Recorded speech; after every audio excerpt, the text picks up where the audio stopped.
VSR గారు good evening. నాకు ఒక చిన్న విషయం చెప్పండి. తులసి గబార్డ్ ఈవిడ అమెరికాలో అత్యున్నత స్థాయిలో అధికారినిగా పనిచేస్తుంది. ఇంటెలిజెన్స్ బ్యూరో వాటికి అన్నిటికీ అధిపతి. పోతూ పోతూ అంటే తన లాస్ట్ రోజు, తన ఉద్యోగానికి రేపటితో ఆఖరి అనుకున్న రోజు వచ్చి COVID-19కి సంబంధించి చైనాలో వుహాన్ ల్యాబ్స్కి అమెరికా ఫైనాన్షియల్గా సపోర్ట్ చేసింది. ఈ సపోర్ట్ చేసినటువంటి వ్యవహారం మొత్తం తెలిసింది. నేను దాన్ని ఇవాళ బయట పెడుతున్నాను. ఫలానా వ్యక్తి దానికి కారణం అంటూ ఒక పేరు కూడా చెప్పింది. నేను దీనికి సంబంధించి నేను ఒక ప్రశ్నించేటువంటి ఒక వర్షన్ ఏం రాశానంటే, కోవిడ్ ఒక వైరస్ మాత్రమే కాదు, అది ప్రపంచాన్ని మార్చేసిన విపత్తు, ఒక డిజాస్టర్. అది చనిపోయిన వాళ్ళు తిరిగి రారు, పోయిన ఉద్యోగాలు తిరిగి రావు. అటువంటి విపత్తు వెనక ప్రమాదకరమైనటువంటి పరిశోధన ఉందని ఇప్పుడు చెప్తే, అంటే ఇన్ని సంవత్సరాల తర్వాత నువ్వు చెప్తావా ఇప్పుడు?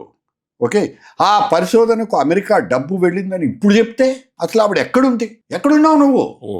ప్రపంచం ఏడుస్తున్నప్పుడు మీరు మౌనంగా ఎందుకున్నారు మీరు మౌనంగా? నిజం కూడా చివరి రోజు బయటకు వస్తే, నిజం కూడా చివరి రోజు బయటకు చెప్తే నువ్వు అది నిజాన్వేషణ, లేకపోతే అది పొలిటికల్ బాంబా, రాజకీయ బాంబు అంటాం కదా. రైట్. మై ఫుట్ అండి. ఈవిడ ఇంత దారుణంగా, ఇంత దరిద్రంగా చేస్తే మొత్తం ప్రపంచం అంతా ఇప్పుడు ఆవిడ ఇలా చెప్పిందని ఒక వార్త వేస్తున్నారు తప్పించి, ఆవిడ బాధ్యత రాహిత్యాన్ని, ఆవిడ ఇర్రెస్పాన్సిబిలిటీని ఎందుకు చెప్పలేకపోయింది ఆవిడ? దీన్ని ఎందుకు ప్రశ్నించలేకపోతున్నాం మనం? ఇది నాకు క్వశ్చన్ అండి. సారీ ఫర్ మీరు అడగటంలో తప్పు లేదు. ఎందుకంటే కరోనా వైరస్ సృష్టించిన ప్రళయం అనేది ప్రపంచంలో అసలు మనం ఉంటామో పోతామో అన్న ఒక పరిస్థితి నుంచి బయటపడటం అది ఒక మిరకిల్. అది కాకపోతే 2-3 పాయింట్స్ ఇక్కడ చూడాలి.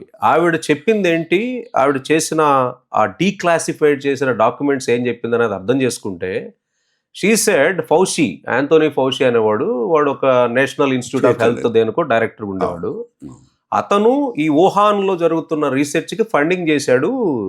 దాన్ని ఫండింగ్ చేసినప్పుడు ఏమవుతుందంటేనండి, ఫండింగ్ అనేది ఎక్కడైనా కామన్ అండి. We have to understand. ఇండియాలో కూడా చాలా యుఎస్ ఫండింగ్ అనేది ఒకటి ఏంటంటే అది ఏ పర్పస్తో చేశారు అనేది గాడ్ నోస్. ఓకే, ఒకటి ఏంటంటే మనకి ఆ హెల్త్ ఇంప్రూవ్ చేయడానికి బయోలాజికల్ రీసెర్చ్ చేసి ఈ వైరస్లను చంపడానికి ఏం చేయాలి, ఏ విధమైన వ్యాక్సిన్స్ డెవలప్ చేయాలి అనే ఒక రీసెర్చ్ జరగటం ఒకటి. అది అలా కాకుండా ఒక బయో వెపన్గా తయారు చేసే రీసెర్చ్ ఒకటి.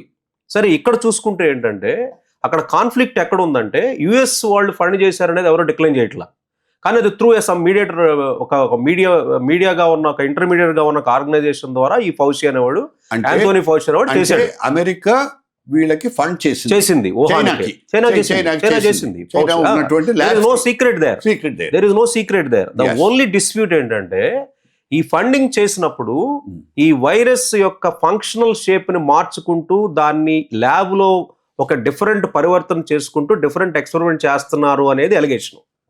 అతనే ఉంటాడు యాంథోనీ ఫౌషీ అనేది, లేదు ఇది నార్మల్ రీసెర్చ్కి మేము డబ్బులు ఇచ్చాము, నాకు ఈ ఫంక్షనల్ రీసెర్చ్ జరుగుతుంది, ఈ ఫంక్షనల్ రీసెర్చ్ జరుగుతుండటం వల్లే వైరస్ అంత స్ట్రాంగ్ అయింది అనేది ఒక ఎలిగేషన్. మామూలుగా ఎందుకు వైరస్లు మీకు ఇచ్చేస్తారు, బ్యాట్స్ నుంచి మన ఇవి ఉన్నాయి కదా, గబ్బిలాలు లేకపోతే యానిమల్స్ దగ్గరలో నుంచి ఎందుకు చేశారు వుహాన్లో? బేసిక్ గా సార్స్ అని ఒకటి వచ్చింది మీకు 2001. అవన్నీ ఏంటి, రెస్పిరేటరీ డేంజరస్ డిసీజెస్ ఉన్నాయి కాబట్టి ఫ్యూచర్ లో ఇట్లాంటివి ఇంకా ఏమన్నా వైరస్లు ఉన్నాయా అనేది చేయటానికి ఏం చేశారంటే, వుహాన్లో వాళ్ళు బ్యాట్స్ నుంచి కొన్ని యానిమల్స్ నుంచి వైరస్లను బయటికి తీసి ఆ వైరస్ల మీద ఎక్స్పెరిమెంట్లు చేసి ఈ వైరస్ని చంపేయాలంటే ఏ విధమైన వ్యాక్సిన్ డెవలప్ చేయాలి అనేది వాళ్ళు చేస్తున్నారు. దానికి వాళ్ళు ఫండింగ్ ఇచ్చారనేది నథింగ్ రాంగ్. ఇక్కడ ఎలిగేషన్ ఏంటంటే, ఈ యాంథోనీ ఫౌషీ అనేవాడు ఒక ఫార్మా కంపెనీకి బెనిఫిట్ చేయడానికి చేసి ఉండొచ్చు, అది $1 ట్రిలియన్ వ్యాక్సిన్ చేయడానికి ఈ రీసెర్చ్ చేస్తున్నారనేది ఒకటి. రెండోది ఏంటంటే, ఇది నేను నార్మల్ రీసెర్చ్కే ఇచ్చాను కానీ ఫంక్షనల్లీ మాడిఫైడ్ రీసెర్చ్ దానికి ఫండింగ్ ఇవ్వలేదు. కానీ జరిగింది అక్కడ ఫంక్షనల్లీ మాడిఫైడ్ రీసెర్చ్ అంటే వైరస్ యొక్క రూపాలని, మార్పుల్ని, చేర్పుల్ని చేసుకోవటం అనేది ఇది ఒక ఎలిగేషన్. ఈ రోజు బయటకు వచ్చి ఆమె ఏం చెప్పింది, ఈ ఫౌషీ అనేవాడు రోగ్ అని చెప్తుంది, రైట్? అంతేగాని యుఎస్ నుంచి ఫండింగ్ వెళ్ళటం తప్పని చెప్పట్లేదు. Nothing she is telling, right? Okay, that is first point. Second point, why she told, before her last day, I mean on the last day. ఏం చేస్తున్నావు ఇప్పుడు దాకా ఏం చేస్తున్నావు అంటే మీకు ఒకటి చెప్తా, she is director of national intelligence. అంటే ఇది టాప్ మోస్ట్ ఇంటెలిజెన్స్ ఒక ఇన్స్టిట్యూషన్ అది. She will work with FBI, CIA, national security agencies, వీళ్ళందరితో వర్క్ చేస్తారు. ఒక చెప్పండి, మీరు క్లాసిఫైడ్ డాక్యుమెంట్స్ అని ఉంటాయి తెలుసు కదా, ఏదైనా సరే ఆ పొజిషన్ లో ఉన్నాళ్ళు మనలాగా జస్ట్ డాక్యుమెంట్ తీసుకొచ్చి మీడియాలో చెప్పినట్టు చెప్పడానికి కుదరదు. ఎందుకంటే that has to be declassified రహస్య పత్రాలు. దాన్ని ఆ డీక్లాసిఫై చేయటానికి ఇన్ని రోజులు పట్టిందా మనకు తెలియదు. Why she took this much time? ఆ క్లాసిఫై చేసింది కూడా ఇంత డాక్యుమెంట్ లో ఆమె ఎంత చేసింది అనేది కూడా మనకు తెలియదు. ఇంత పెద్ద సీక్రెట్ ఉన్న దానిలో ఆమె ఎంత డీక్లాసిఫై చేసి ఉండొచ్చు. ఇక్కడ ఒక చిన్న సబ్మిషన్ అండి. ఆవిడ ఈ తులసి గబార్డ్ అనేటువంటి వ్యక్తి, ఆవిడ చాలా స్పష్టంగా, చాలా క్లియర్గా తను నిన్న మాట్లాడిన దాంట్లో కూడా ఆవిడ ఏం చెప్పారంటే, నేను ఇంతకు ముందు నుంచి ప్రయత్నిస్తున్నాను, ఈ విషయాన్ని చెప్తూనే ఉన్నాను, పర్సూ చేస్తూనే ఉన్నాను,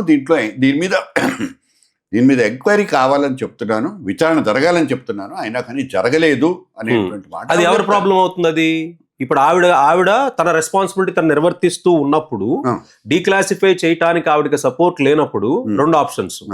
నేను ఇటువంటి ఆర్గనైజేషన్ లో పనిచేయలేను, అది నా ఎథిక్స్ కి వాల్యూస్ కి ఇది ఎలో చేయదు, కాబట్టి నేను రిజైన్ చేస్తాను అనే ఒక డెసిషన్ తీసుకోవటం ఒక పద్ధతి. రెండో పద్ధతి, నోరు మూసుకుని నా పని నేను చేసుకుంటాను అనే పద్ధతి ఆవిడ ఎన్నుకున్నది. అంతే కదా?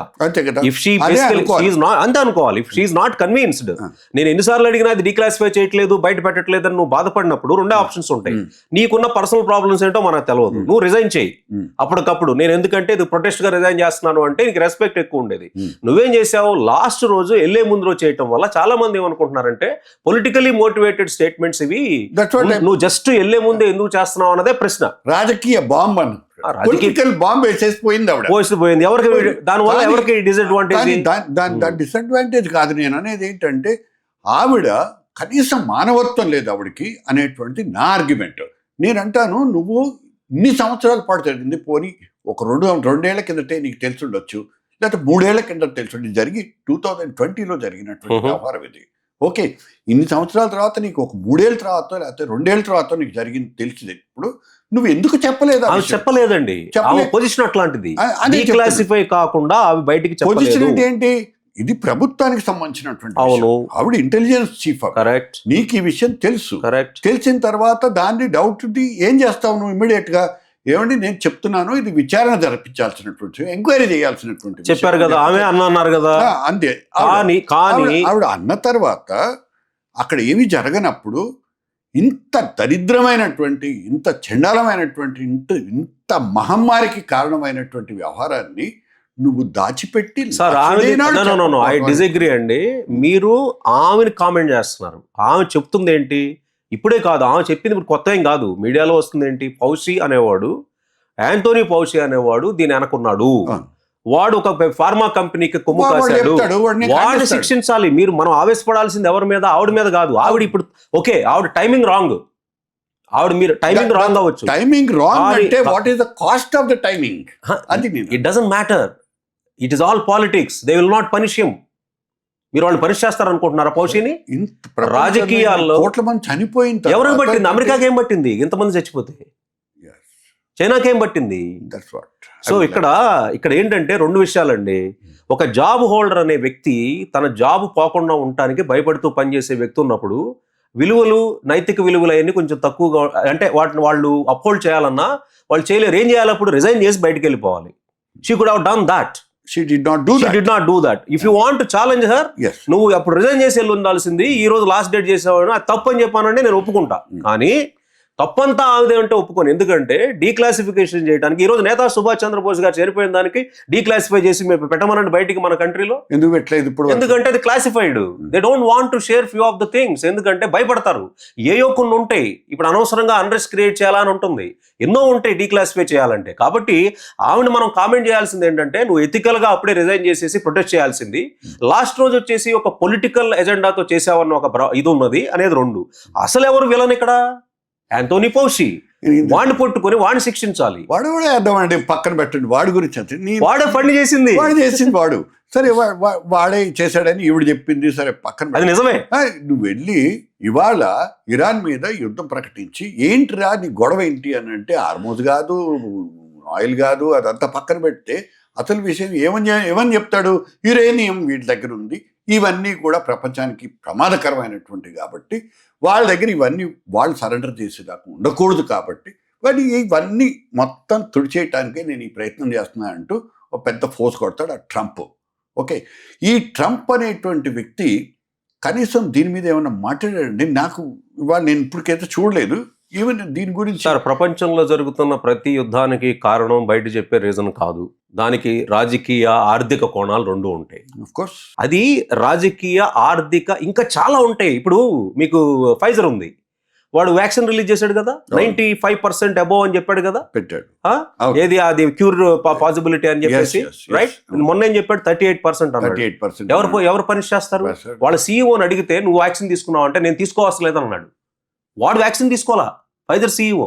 ప్రపంచంలో అందరికీ వ్యాక్సిన్ మాత్రం అమ్మేశాడు. మరి ఎవడు? This is all mafia. అసలు ఫార్మాలో ఉన్న మాఫియా ప్రపంచంలో ఎక్కడా ఉండదు. లేని డిసీజ్ని ఉన్నట్టుగా, ఉన్న డిసీజ్ని లేనట్టుగా, ఆ మెడిసిన్స్ని ఒక తగ్గేదాన్ని కూడా తగ్గనీయకుండా మీరు ఎక్కడికి వెళ్తున్నారంటే సబ్జెక్ట్లోకి ఒక మాఫియా గ్యాంగ్లో డిస్కషన్ చేయడానికి వెళ్తున్నారు. అది సపరేట్ సబ్జెక్టు. ఒక సబ్జెక్ట్ మ్యాటర్ ఎక్స్పర్ట్స్ని తెలిస్తే వాళ్ళు చెప్తారు ఫౌషీ ఏం చేశాడు, యాంథోనీ ఏం చేశాడు. ఇప్పుడు ఫౌషీ అనేవాడు థ్రెట్ చేశాడంట. ఇట్లాంటి విషయాలు బయట పెడితే థ్రెటనింగ్ కాల్స్ వెళ్ళి, అలాగే నీ ప్రమోషన్స్ ఆగిపోతున్నాయి, థ్రెటనింగ్ కాల్స్ వెళ్ళి. విలన్ ఎవరు ఇందులో? తులసియా, ఫౌషియా? Fauzi. Tulasi timing wrong. Tulasi might have our own. కూడా తప్పంటున్నా నేను. తులసి ఇది కూడా తప్పే, కానీ తులసియే తప్పు కాదు. నేను తులసియే తప్పని మీరు రేజ్ చేసిన పాయింట్ లో సార్, ఇప్పుడు ఒక చట్టం ఒకటి చెప్తుందండి, అంటే లంచం తీసుకునేవాడు కానీ లంచం ఇచ్చేవాడిది కూడా తప్పు. నువ్వు ఆవిడని నేనేమంటలేదు, నేను అన్నది ఏంటంటే నీకు ఇంత ప్రమాదకరమైనటువంటి విషయం నీకు తెలిసినప్పుడు నువ్వు ముందే ఎందుకు చెప్పలేదు? ఆ విషయం మీడియాలో 4 ఏళ్ల నుంచి కోడే కూస్తూనే ఉంది. ఆమె కొత్తగా వచ్చి చెప్పింది ఏమీ లేదు. ఇవాళ డైరెక్ట్ గా ఓపెన్ గా వచ్చి చెప్పింది. ఆవిడ పొజిషన్ కి ఒక రిలయబిలిటీ ఉంటది కాబట్టి ఇది కూడా సీరియస్ ఇష్యూగా తీసుకోవాలి. ఇది వరకు అన్ని ఏంటంటే మీడియాలో ఏదో ఒక రూమర్స్ గానో లేకపోతే ఈ రాజకీయ నాయకుల గురించి నాకు తెలియదు లేదు. జనరల్ గా మీ అందరికీ తెలిసిందే. ఆ ల్యాబ్ సంబంధించిన వ్యక్తి అది ఇంటెన్షనల్ గా లీక్ చేశాడని నేను అనుకోను. ఓకే, లేదు ప్రపంచాన్ని మొత్తాన్ని షేక్ చేయాలని ఒక బయలాజికల్ వెపన్ గా లీక్ చేశాడో చైనా నమ్మలేం, రైట్? సో యుఎస్ ఫండింగ్ ఇచ్చింది నిజం. నేను చైనా నమ్మకపోవటం అనేటువంటి మాట్లాడలేదండి. చైనాలో ఉన్నటువంటి ఈ ల్యాబ్లో ఉన్నటువంటి కొంతమంది వ్యక్తులు, ఒక వ్యక్తితో what ever it may be, that is leaked అనేటువంటి మాట చెప్తున్నారు తప్ప అంటే బై మిస్టేక్ కూడా కావచ్చు. అదే బై మిస్టేక్ అయిందా, ఇంటెన్షనా కాదా అనేటువంటి విషయాన్ని. సో కావాలనే ఈ పని చేస్తుంటే కనుక డెఫినెట్గా ఇలాంటి వాళ్ళందరినీ కూడా ఎవరు శిక్షిస్తారు? శిక్షించాలి. ఎవరు? WHOకి టీత్ లేదు, యునైటెడ్ నేషన్స్కి టీత్ లేదు. ఎవరు శిక్షిస్తారు? మనం ఏం చేయలేము. ప్రస్తుతం అలా ఉంది ప్రపంచం. అమెరికా WHOని కేర్ చేయనంటది, రేపు చైనా వాడు కేర్ చేయనంటాడు, UN కేర్ చేయనంటారు. ఎవరు శిక్షించేది? ఇంకా ఎవడు బలవంతుడైతే వాడే శిక్షిస్తాడు. ప్రస్తుతం బలవంతులు ఇద్దరే, అమెరికా, చైనా. వాళ్లే ఈ ప్రపంచాన్ని నడుపుతున్నారు. మనం బలవంతులు అవ్వాలని చెప్పేసి ఎన్ని సంవత్సరాల నుంచి ట్రై చేస్తున్నా మన మురికి రాజకీయ ఈ అస్థిరత్వం ఉన్నప్పుడు మనం సూపర్ పవర్ అయితే అప్పుడు మనం కూడా చెప్పొచ్చు ప్రపంచానికి. సో ఇంకా చాలా long way to go. Thank you.